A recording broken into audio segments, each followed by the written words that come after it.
I will be doing a quick tank review for the German Tier 7 Premium Heavy Tank, the VK3503. This Tier 7 Premium tank, it is currently a rental tank, so you can try it out for free if you like it or not. This vehicle have normal matchmaking as a Tier 7 vehicle with the credit increase making capacity at the premium tank.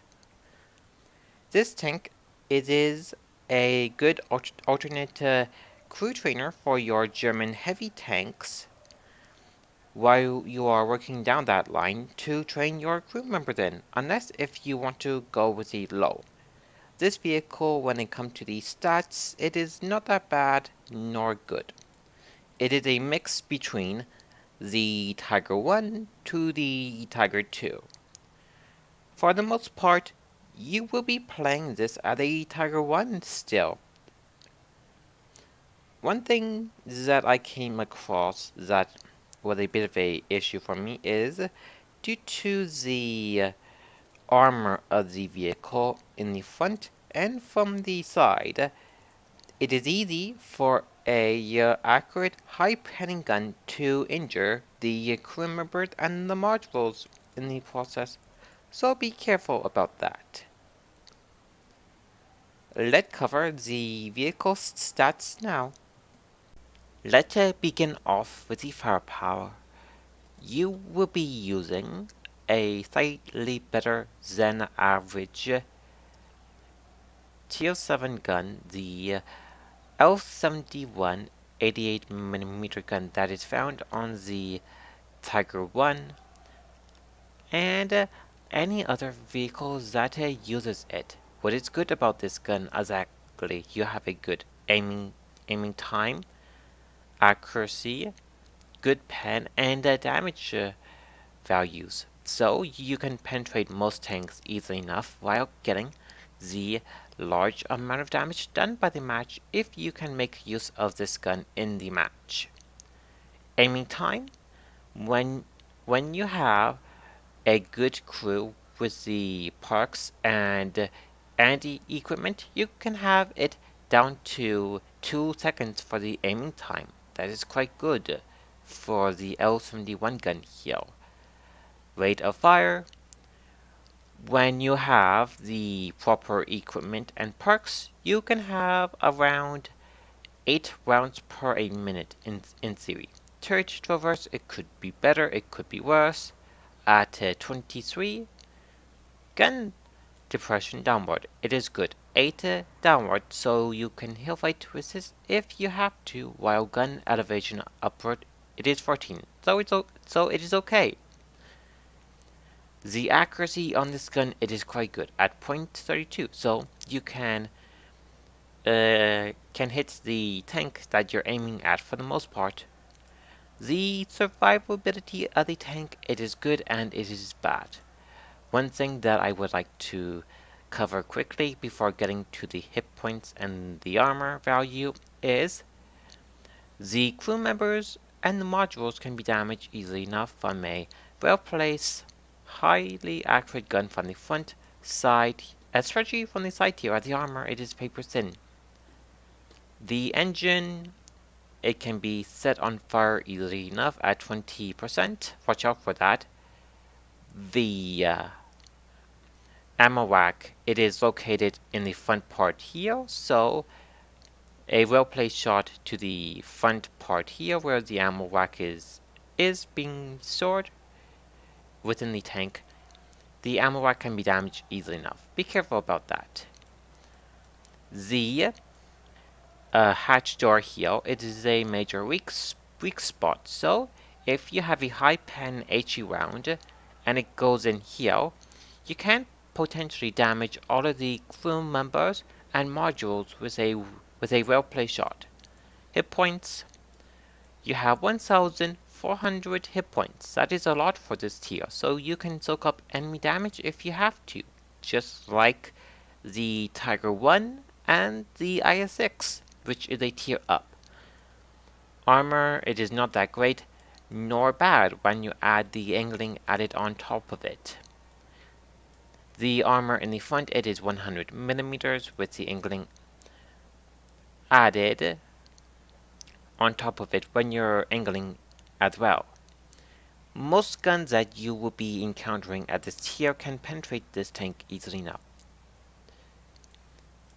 If you angle it well enough when you are top tier at times, you may be able to ricochet a few rounds. Besides that, everything can penetrate you from the front.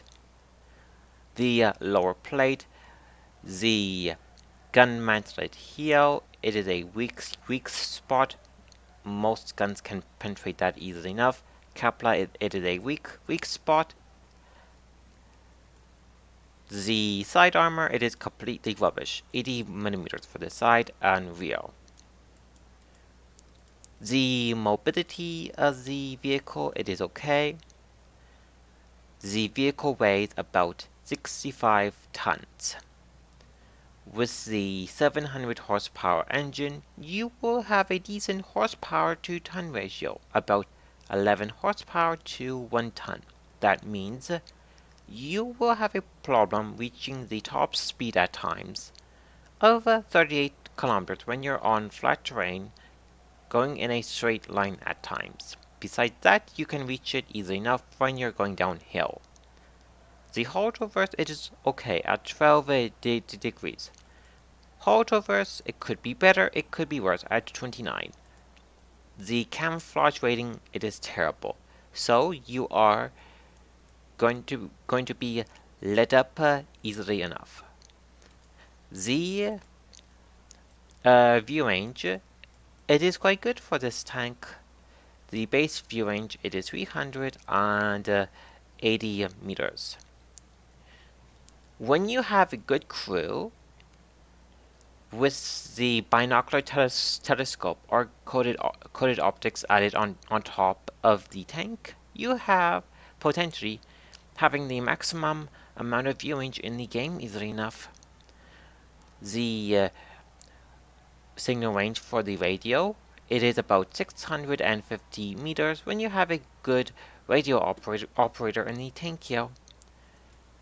There is nothing to research here as this is a premium tank, so I will move right on to the consumables, the ammunition layout, the equipment, and how are you going to be using this tank.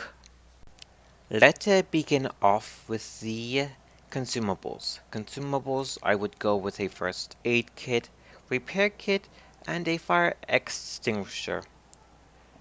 This vehicle carried a lot of ammo, 72 rounds, so for the most part you will never run out of ammo in a match.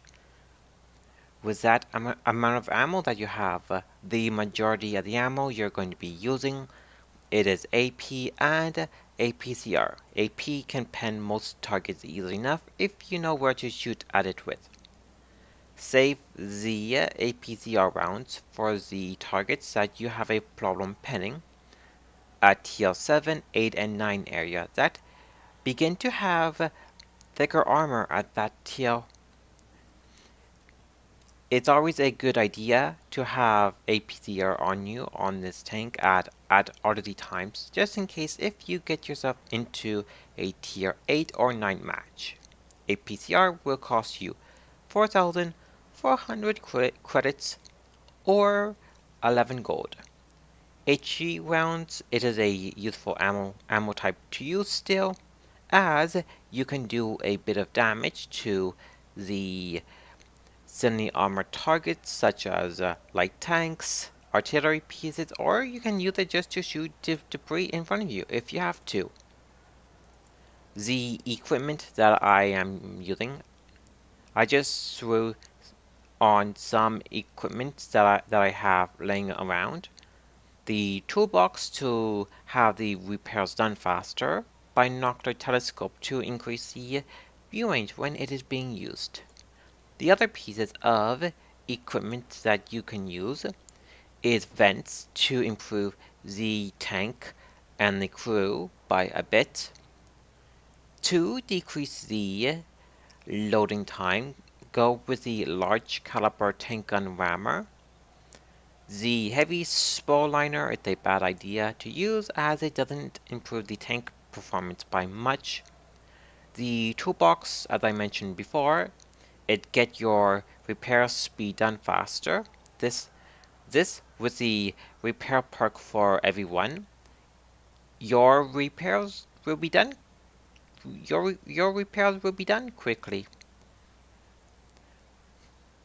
The enhanced gunning drive. This will decrease what is already a good aiming time by 10%. It will reduce the aiming time for me if I was going to be using it from 2.1 seconds down to 2 seconds. Coated optics, it is not a bad idea if you want to have more of a permanent view range increase by 10%. Besides that, the rest of the equipment here, it is not useful on the VK4503.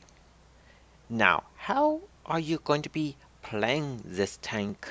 As a tier 7 tank, you have normal matchmaking for a tier 7 tank. From tier 7 up to tier 9.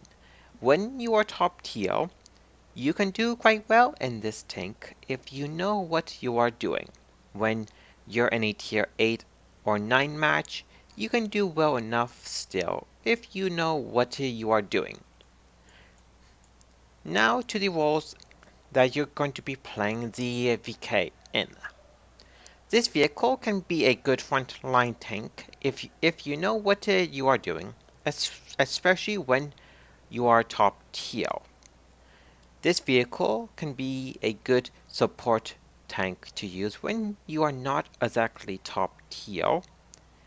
With the accuracy of the 88mm gun, with the proper equipment setup, you can be quite the good long distance to a short distance sniper if you have to. Within a match, if you have to, you can switch between these three roles if you have to quickly enough, if you know what you are doing in the match. I have two replays to show you how well you can do in this tank here. The first replay will show you how well you can do in this tank when you're playing this as a frontline heavy tank / support tank. The second replay will show you how well you can play this tank as a support tank and as a medium to a short distance sniper. Let's go to those two replays now.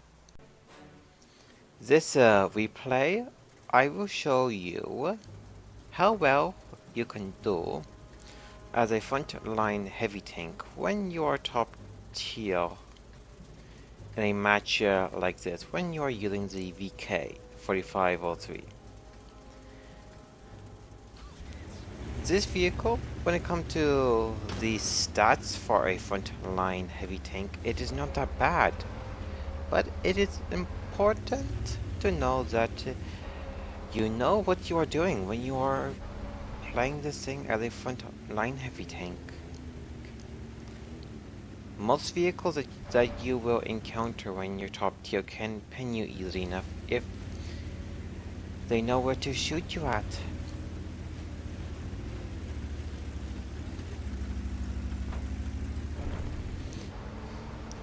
The one good thing that I like about certain maps like this when you're using the VK here is you can poke out quickly, shoot, and then fall back.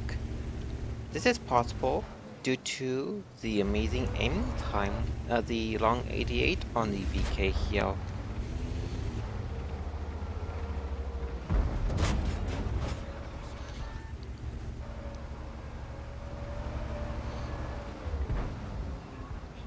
The tactic here, using the cover, poke out, shoot quickly, and fall back. This is a good tactic to use when you're in a city map. That VK there will set on fire for a bit. Hurrah for the damage done. So far, my team is not doing that well. 2 kills for the enemy team. I am being careful as I poke out. There are tanks in the middle that can potentially shoot at me and my teammates in the middle here, such as the 12T did there. I took the risk. This is a good example to show you how easy the vehicle can get ammo racked. You see the Tiger 1 there? It shot to the side of the vehicle here, so now I am ammo racked. If I didn't use my repair kit earlier, then I would have had fixed my ammo rack.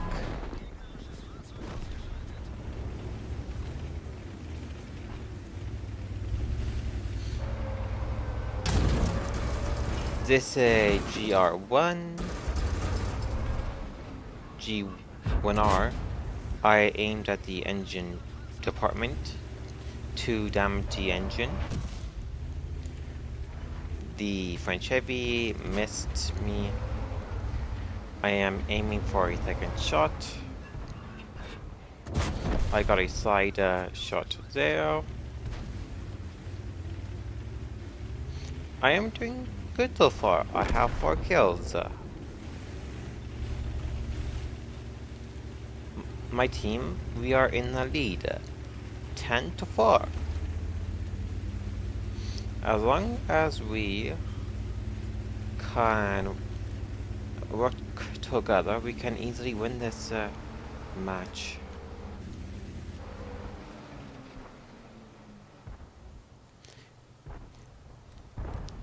The tanks in the middle there, I cannot see anything that I can shoot at visibly enough, as they are using cover. But the E25 here, I got a good shot on the vehicle there. With the longer loading time due to the ammo rack, I was in the back there. Pretty sure that I'm not going to be seen. I wait for the E25 to come out.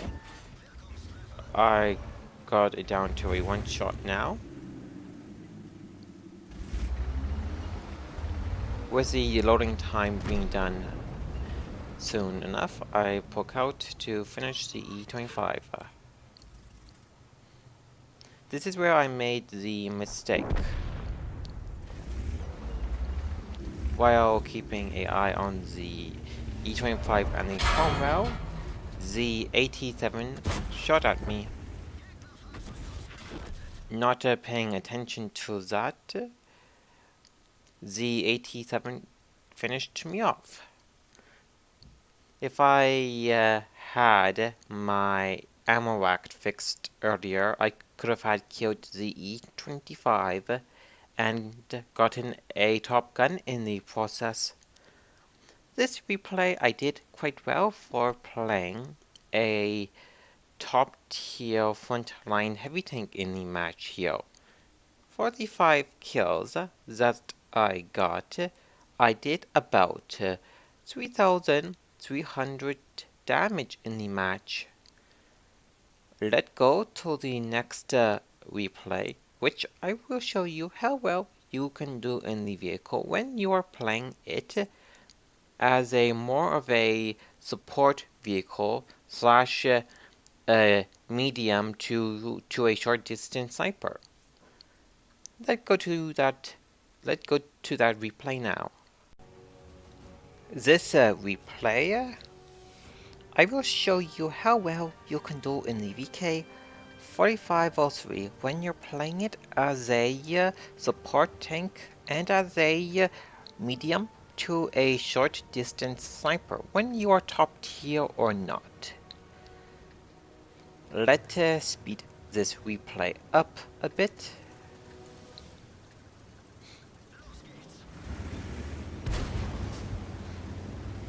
The good thing about the 88mm gun here is that It is quite a good sniping gun to use if you can make use of it. The BK there, I shoot at a part where I can pen it reliable enough with the AP round. While loading, I am falling back. I have a lookout to see what I can shoot at. Seeing there are more vehicles coming to the middle here,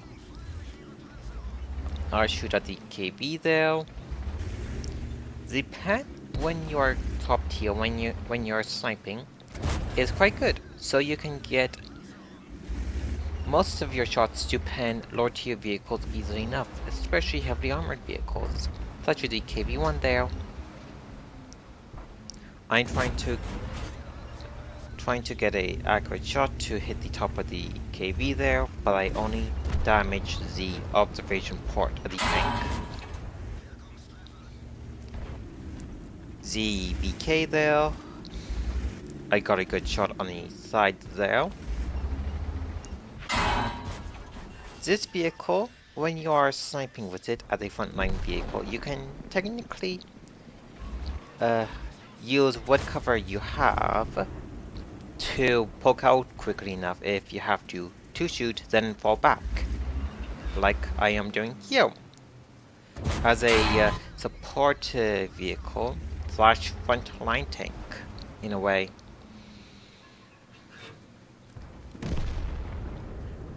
I am trying to get a accurate shot on the VK there, but it fell short by a bit. Fortunately, that KB came in my view, so I finished it off.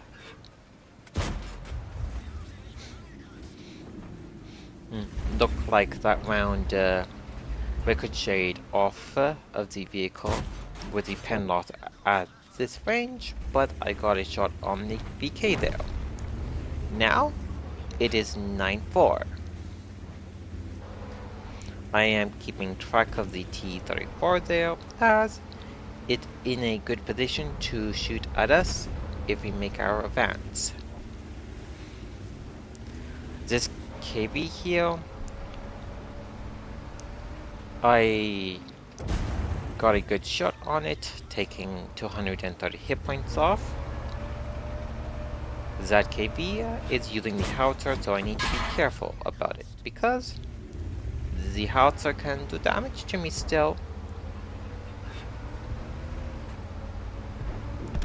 I am waiting for an opportunity to get a shot on the KB there. I missed the shot there by a bit. The leading time for the aiming time of the 88mm gun is quite good, so you can effectively lead your shots as I am doing here. The Sturmio, I cannot get a second shot onto the target because the E25 finished it off.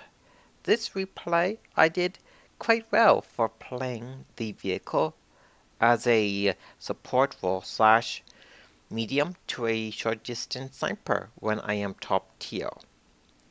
For the 1 kill that I got, the total amount of damage I did in the match was 3,600 damage when I added in the assist damage as well.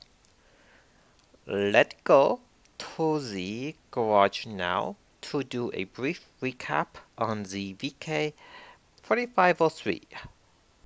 Let's do a brief recap on the VK4503. This tank, it is not that bad nor good for a tier 7 heavy tank once you get used to the vehicle's strengths and weaknesses. As a premium tank, you have the advantage of training any of the German heavy tank crew members in this, while making extra credits at the same time. You still retain the same matchmaking as a tier 7 does.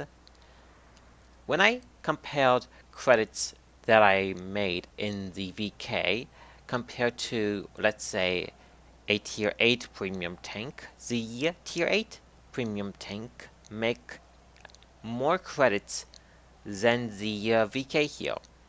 Besides that, if you can make use of the VK credit making capacity, you can make a good amount of credit still by the end of the match.